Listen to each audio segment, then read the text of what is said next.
when I got to New York, I had been studying sitar with Harihar Rao in Los Angeles. And so I was really serious sitar student. I was really, really practicing, and I wanted to play sarod, but I had the sitar. And I was learning North Indian classical music. I found a teacher in New York, started studying with him, and I was listening to Indian music in my apartment in New York, and it was a recording called Tumbre Pilo by Vilayat Khan, who's a sitar player, great sitar player. And he was playing this tumbre, which is a type of composition, in the raga Pilo, and with a Shanta Prasad, who's an amazing tabla player. I've got that album. Oh, great. I love that music. It's interesting. So I was listening to it, and suddenly I heard the tabla for the first time. I mean, I've been listening to music with earphones on since Boulder, and mostly Alan Lorber, but I had this recording. I was just finding new recordings, and I was listening to it. But there was something about that tabla in there. It could have been any other record, but that particular one, I somehow zoomed in on the tabla, and I heard something that I'd never heard before, what was going on with the tabla. And that's when I switched. And the reason I switched, I thought, I can't play the sitar. I mean, I can play it with, with Western musicians, but I can't play with a tabla if I don't understand the tabla. So I thought, well, I'll stop the sitar now, and I'll start. The teacher there also taught tabla. This teacher that I found, I was thinking of his name for a while, and I'll study the tabla for a couple of years. And once I get that down, then I'll go back to the sitar. Well, I'm still studying the tabla, still learning compositions, still working on my hands. I'm still going back to rudiments and working them, getting better at them. I'm learning. It's such an adventure it's one of the great adventures in my life. But at any rate, Harihar, the teacher in Los Angeles, he had just written the first sitar book to be published by Pure Southern Music Company, which is a great music publisher in New York. It's called something else now, and it was founded by Ralph Peer, who was the first man to record country music. Jimmy Rogers in the Carter family. So this is the publishing company with the result of that. And we're in the Brill building where all the rock and roll, all the Jewish composers, songwriters wrote all the R&B hits. I was to take this manuscript over to them, and if they had any questions, I was to answer them and so forth. And so I was kind of working with them for Harihar. And they said, well, would you like to write a tabla book? And yeah, I'd like to write a tabla book. We said, we need a tabla book. And I said, great. And I'd been studying the tabla. So I started going to the New York Public Library and really studying and really finding out everything I could about the rhythmic patterns and so forth and so on. And I ended up writing this tabla book. Well, this is the first tabla book, right? The first instruction manual for the tabla. Now, I don't know about India, but this is the first, at least the first one in English. And if you go to biographies, you find my book there is the first one. And it sold for 20 years, 30 years, and I got revenue from it for a long time. And I've gotten a lot of compliments from accomplished tabla players who started there, Americans. Now, where did you learn to play the tambura at? Well, the tambura is not hard. It's just a drone, and you just basically, that's all it is. Okay. Learn how to tune it and then go like this. I mean, it's a no-brainer. And so I didn't have to learn that. And I had one. I was I was a good sitar player. You can hear it on the recordings that I made there. But I was studying the tabla at this point. You wanted to know how I got to MGF. So basically, somehow, I guess probably Harihar, no. Yeah, I think it was Harihar. At any rate, there was a man named Carol. And anybody who's from that period of time will know who Carol is. He was a wonderful man, and he had a store where he rented out musical instruments to the studios. So he had everything in there. And he loved music. He was a great guy. And I got over there and started hanging out over there, and I met Howard Hirsch. And Howard Hirsch was Judy Garland's drummer, the great Judy Garland. And over at that store, because he loved Oriental percussion. And they had everything over there. You know, it was just amazing. It was a really fun place. So he was really a benefactor. He just died a couple of years ago, but he was just so supportive of me and honestly, from his heart, wanted to help me. This kid that showed up in New York and with dreams, you know, and talent and so forth. So he introduced me to Alan Lorber. How'd that happen? I don't know. He was in the deal. I mean, he was a professional musician. You know, Judy Garland's drummer, right? Mm-hmm. And I'm sure he introduced me to Alan Lorber. Alan Lorber was going to create this album called Lotus Palace. And this is 1967. And no one had ever created an album like this. Lorber was a very poppy guy, really. He'd done. I mean, you look at his record. I mean, he did. I think Neil Sedaka. I mean, he did a lot of real pop music. He was an up pop guy, right? So he was going to do this album with Up and Away, I think was on there. And yeah, but with tabla and sitar and all. So he hired me to play tambura, the drone, right? And here was Collin Walcott. I met, we shook hands, and he had brought his sitar, and he was a sitar player and tabla. And he'd been studying with Ala Raka and Ravi Shankar, I believe, for a couple of years. So he was pretty accomplished, very accomplished. He was a really good guy. And so we sort of became a little team here. This album was on MGM.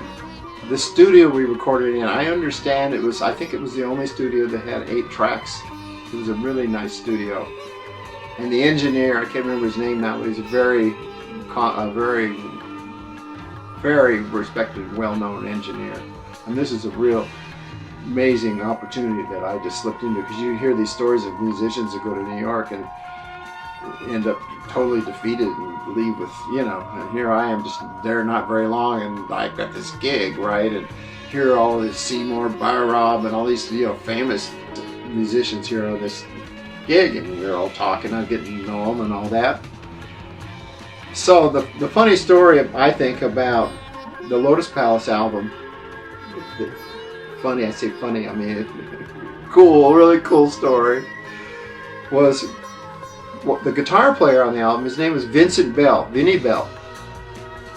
And Vinnie came over during one of the breaks, and we were sitting over here, I was sitting next to Collin, he went over to Collin, and he says, "What is that thing there?"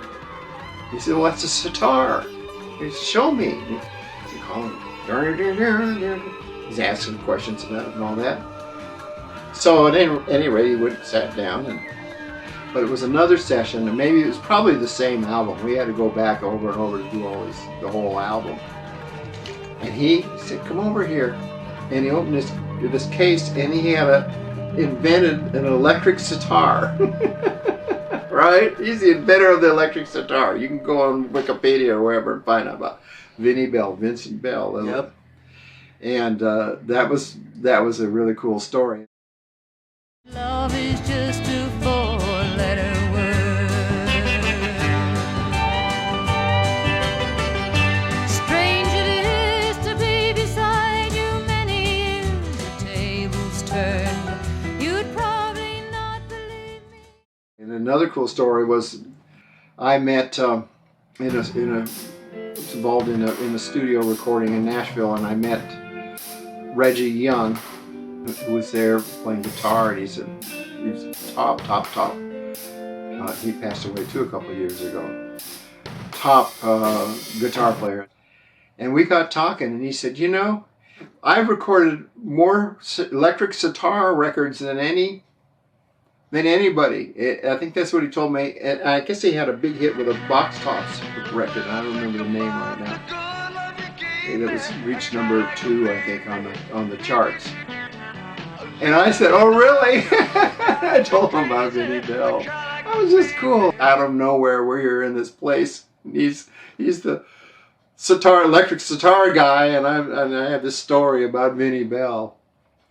But Alan Lorber was also a very, he's still around. I haven't talked to him in years and years, and we left on uncertain terms, which is another story we'll probably get to. But Alan Lorber was a wonderful guy, and he was very supportive and extremely. He and Howard Hirsch are just, I can't say enough for how wonderful it was to have people that really, really cared and supported you. I don't know what happened, but I ended up telling him I was composing all this music back in my apartment and recording it on my reel-to-reel machine, Roberts recorder that I bought in Hong Kong and the Navy.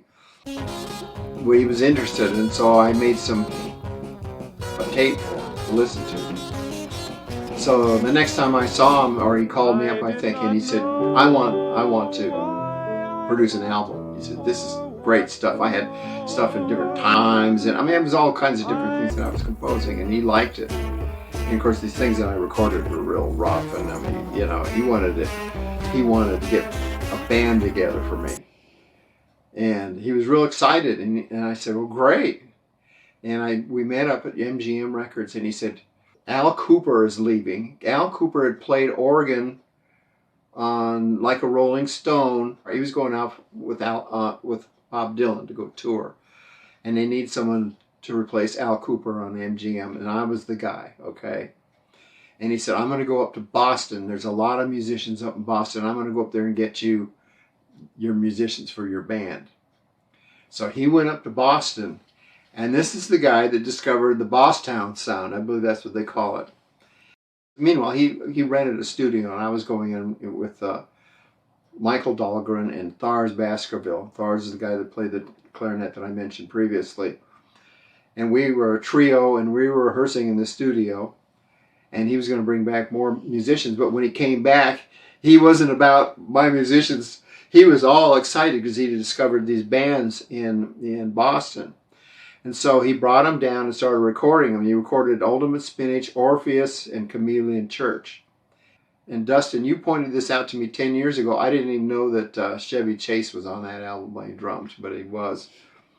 And anyway, those I think were the 3 albums. I wasn't on the Orpheus album.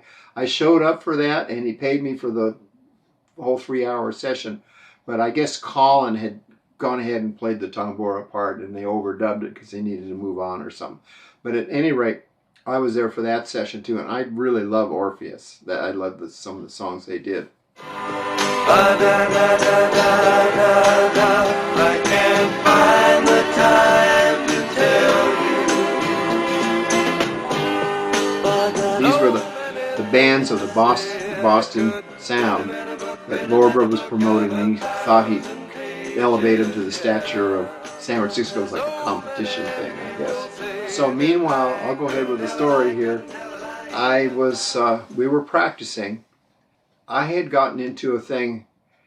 You see, I was studying with Morty Feldman, and I was going way out, just as far out as I could go, Discord with Morty. And I was studying with Ali Akbar Khan, and I was learning all this spiritual music. And so I had these 2 things going on, this heavy discordant.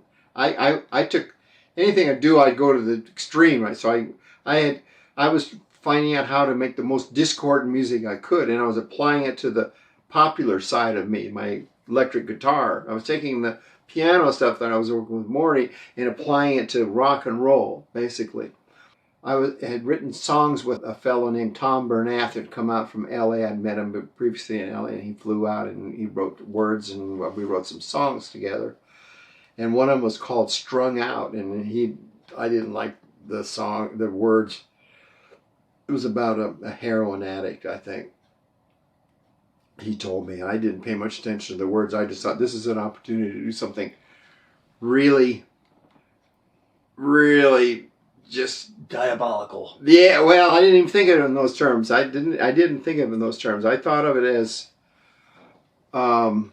extreme. I didn't think of negative and positive at this point. It was just extreme, right? It wasn't even thinking extreme. I was thinking of applying what I was listening to, Arnold Schoenberg and Webern and Stockhausen and Boulez and Berio and all these guys, Nono, all these atonal modern equivalent of a Jackson Pollock throwing junk on a canvas music. Bleep blop music, I call it. And so I was applying it, and what I'd come up with when I was evolving this style, which I was going to apply to this song, was I had come up with this thing called atonal leads. I mean, I know this came up years later, 20 years later, 10 years, in the 80s, I think, but I had invented atonal leads. So I was playing da, da, da, da, da, anywhere on the key, just da, da, da, da, da, and that evolved into, we were rehearsing in this studio, turning the guitar out really, really loud, and then instead of playing atonal leads, I just play with a tuning block over here and play with the tuning pegs. That's awesome. So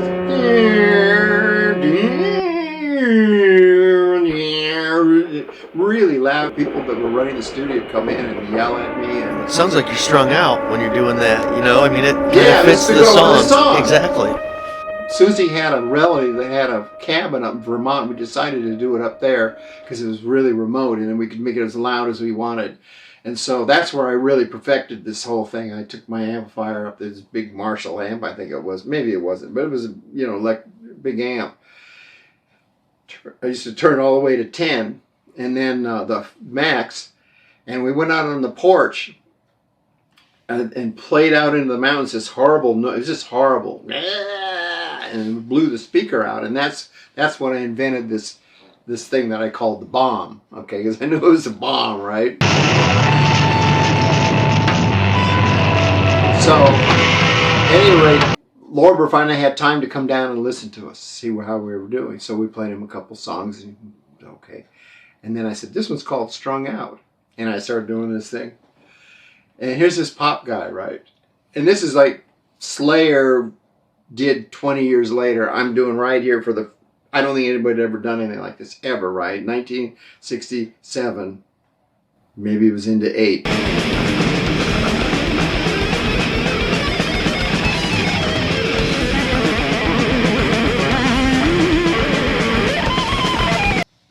And when we were done, I looked up at him, and his face was red, and he told me, he just said, he was just, get out of here, I don't want anything to do with you, and I never want to see you again, I think is what he said. He was just furious, because sure he was. I was evoking all the most horrible, angry, terrible emotions in this man. And it's the antithesis to the Lotus Palace. Yeah, You know, I mean, exactly. And I didn't know what I was doing. I was just doing what I do, right? Jimi Hendrix came out in 67 with Are You Experienced? Are You Experienced? And I heard that this was this amazing album, and I went and bought it, and I played it, and all I got out of it was, he's doing the same damn thing I'm doing.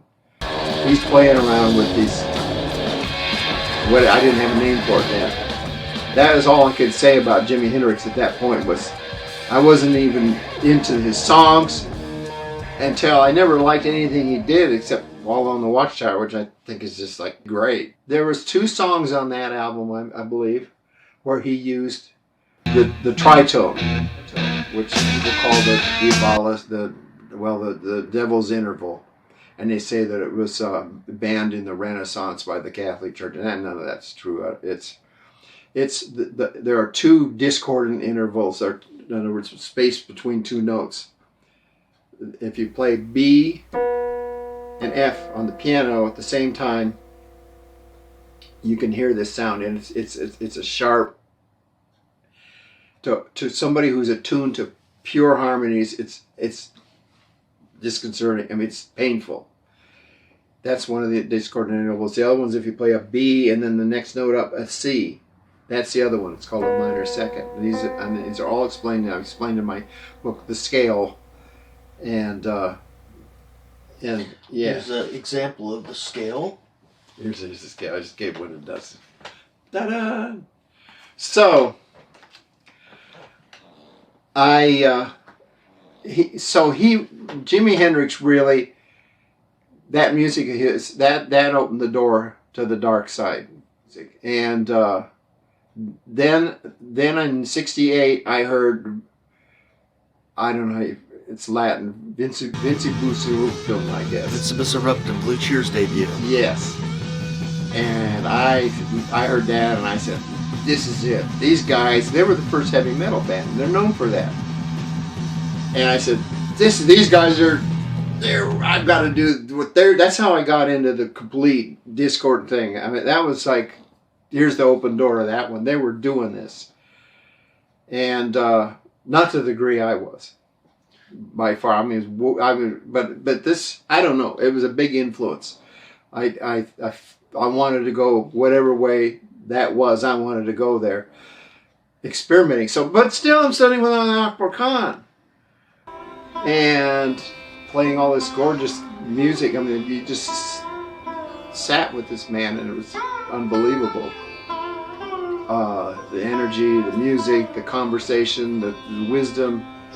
I heard so many wonderful things, and the concerts that we all helped the students, 5 or 6, I don't know, maybe 10 at the most. But there were 5 main students at first, and we helped with the concerts. And you just sit there and listen to this man, and it's like, my God, this is so amazing. And then on the other hand, I'm out there, you know. So that's when I discovered positive and negative music.